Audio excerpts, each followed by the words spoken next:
Un générique dynamique, une équipe de comédiens déjantés, vous regardez El Fahma. Comprenez le savoir, la connaissance, la compréhension.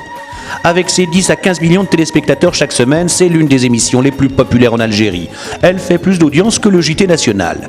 Divertissement, mais pas seulement, un fil conducteur, un thème souvent dérangeant dans une société pas habituée à la critique à la télévision.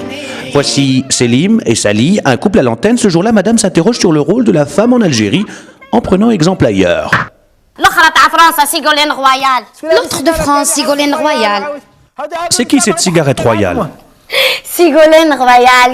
Ségolène Royal qui était contre Sarkozy. Elle voulait le pouvoir. Elle, c'est la droite ou la gauche? Non, elle, c'est un rond-point. L'essentiel, c'est une femme qui voulait prendre le pouvoir. Le chef d'orchestre de tout ce joyeux bazar, c'est Badi. Fier de son équipe, fier de son parcours. Simple agent de sécurité à la télévision algérienne à ses débuts, il deviendra, à force de ténacité, réalisateur de sa propre émission. Et chaque semaine, un nouveau thème. C'est confidentiel, on ne peut pas. Le vol d'un dinar, le vol d'un milliard, le vol de 1000 milliards. Des sujets de société abordés dans une ambiance bon enfant, le secret de la longévité. Pourquoi Badi a pu rester 7 ans en produisant cette émission? Je pense que tout le monde a compris qu'il n'y a personne derrière moi. Une indépendance revendiquée surtout dans la rubrique sondage. Là, il faut faire parler chaque semaine l'Algérien, là où il se trouve, en ville ou à la campagne, sur tous les thèmes, sans franchir la ligne jaune. Exercice périlleux, surtout que les interviewés, une fois le micro à portée de main, s'en donnent à cœur joie, comme cette femme désespérée de la situation du logement. Depuis que mes enfants sont petits, je suis dans la misère. Première demande, deuxième demande, troisième et quatrième. Ils m'ont rien donné.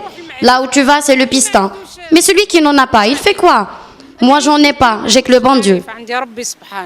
Dénoncer les méfaits de la pollution industrielle par des images chocs, informer de façon comique, les téléspectateurs applaudissent. C'est tout à fait normal, on est libre, on est démocratique, c'est ça. On peut parler, on peut dire ce qu'on veut. Vous êtes libre, vous dites ce que vous voulez, on dit ce qu'on veut.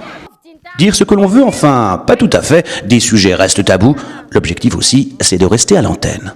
On est beaucoup plus là à servir les jeunes et la société algérienne.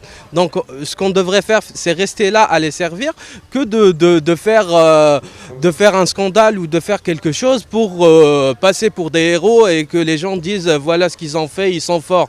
C'est pas ça la force, je pense. On est encore loin des émissions satiriques type Guignol de l'info, pas d'attaque nominative, pas de politique, juste des allusions, comme cette chanson, 1 milliard de pauvres, devenue l'hymne de la classe populaire en Algérie.